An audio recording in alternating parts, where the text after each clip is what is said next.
ಈ ಸಂದರ್ಭದಲ್ಲಿ ಬಯಸ್ತೇನೆ.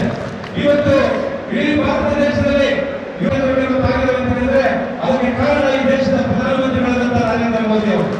ಬಹುಶಃ ಇವತ್ತು ಈ ಭಾರತ ದೇಶದ ಯುವಕರಿಗೆ ಭಾರತ ದೇಶ ಮುಂಬಾದ ಎಲ್ಲ ನನ್ನ ಕೋಲಾರ ಜಿಲ್ಲೆಯ ಎಲ್ಲ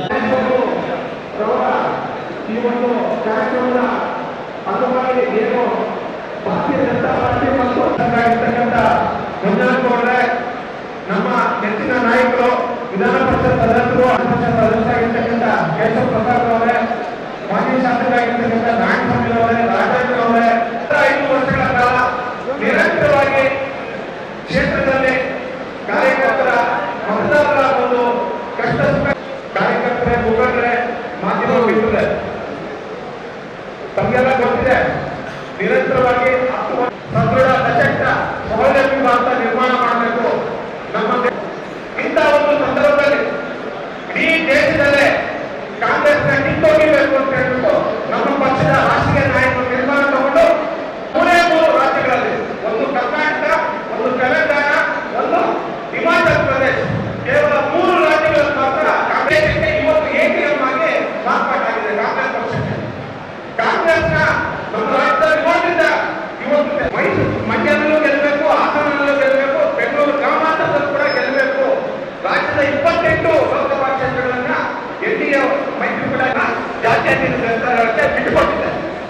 ಇಂಥ ಒಂದು ಸಂದರ್ಭದಲ್ಲಿ ನಮ್ಮ ಪಕ್ಷದ ಎಲ್ಲಾ ಕಾರ್ಯಕರ್ತರು ರಾತ್ರಿ ಆಗಲು ದುಡಿದು ಗೆಲ್ಸ್ಕೊಳ್ಬೇಕು. ಕಳೆದ ಒಂದು ಸಂದರ್ಭದಲ್ಲಿ ನಮ್ಮ ಭಾರತೀಯ ಜನತಾ ಪಾರ್ಟಿ 2,10,000 ಜೆಡಿಎಸ್ ಬಿಟ್ಟುಕೊಟ್ಟ ಏನಿತ್ತು ಅದು ಹಾಲಿಗೆ ಮೊದಲಾಗ್ತಕ್ಕೆ ಅದು ಹೊಡೆದೋಯ್ತು. ರಾತ್ರಿ ಆಗಲು ದುಡಿದು ಕನಿಷ್ಠ 3 ಲಕ್ಷಕ್ಕೂ ಹೆಚ್ಚು ಮತಗಳಿಂದ ನಮ್ಮ ಅಭ್ಯರ್ಥಿಯಾದ ಮಲೇಶ್ ಬಾಬು ಅವರನ್ನ ಗೆಲ್ಲಿಸಬೇಕು. ಇವರ ತಂದೆ ಮುನಿಸ್ವಾಮಿ ಅವರು ಕೋಲಾರ ಜಿಲ್ಲೆಯಿಂದ IAS ಆಫೀಸರ್ ಅಧಿಕಾರಿಯಾಗಿ ಇಡೀ ಕೋಲಾರ ಜಿಲ್ಲೆಗೆ ನಾನಾ ಕೆಲಸಗಳನ್ನು ಮಾಡಿದ್ದಾರೆ. ಪಕ್ಷ ಏನೇ ಸಣ್ಣ ಪುಟ್ಟ ಭೇದಭಾವ ಇತ್ತು, ಪಕ್ಕಕ್ಕಿತ್ತು, ಅಥವಾ ಏನಾದ್ರು ಸಮಸ್ಯೆ ಬಿತ್ತು, ಅದು ನಮ್ಮ ಗಮನಕ್ಕೆ ನಾವು ಅದನ್ನು ನಿವಾರಣೆ ಮಾಡ್ತೀವಿ. ಇಬ್ಬರು ಸೇರಿ ಒಗ್ಗಟ್ಟಿಂದ ಈಗ ನಮ್ಮ ಮೋದಿ ಅವರ ಏನು ಕೋರಿಕೆ ಏನಿದೆ, ಸಿರಿಯಪ್ಪಾಲ್ ಮೋದಿ ಸರ್ಕಾರ ಅಂತ ತಾವೆಲ್ಲ ಹೇಳಬೇಕು. ಸಿರಿಯಪ್ಪಾಲ್ ಸಂಖ್ಯೆನ ದಾಟಬೇಕು ಅಂತ ದಾಟಬೇಕಾದ್ರೆ ಕೋಲಾರ ಲೋಕಸಭಾ ಕ್ಷೇತ್ರದಿಂದ ನಮ್ಮ ಎನ್ಡಿಎ ಅಭ್ಯರ್ಥಿ ಗೆಲ್ಲಲೇಬೇಕು. ಅದೆಲ್ಲ ಇವತ್ತು ನಾವೆಲ್ಲ ಸಂಕಲ್ಪ ಮಾಡಬೇಕಾಗ್ತದೆ.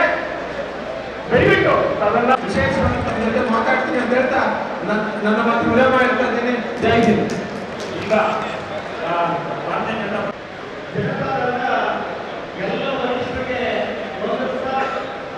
ಸಂವಿಧಾನಕ್ಕೆ ನಡೆದಿರುವಂತಹ ಹಂಚಿಕೊಳ್ಳುವಂತ ಪ್ರಯತ್ನವನ್ನು ಮಾಡಿದೆ. ರಾಷ್ಟ್ರೀಯ ಮಟ್ಟದಲ್ಲಿ ನರೇಂದ್ರ ಮೋದಿ ಅವರು ಜಗತ್ತಿನ ಎಲ್ಲ ಪತ್ರಿಕೆಗಳು ತಮ್ಮ ಮುಖಪುಟದಲ್ಲಿ ನರೇಂದ್ರ ಮೋದಿ ಹ್ಯಾಟ್ರಿಕ್ ಮಾಡಿದ್ದಾರೆ ಅಂತ ಬಂದಿವೆ. ದಾಟಿ ಬರಬೇಕು.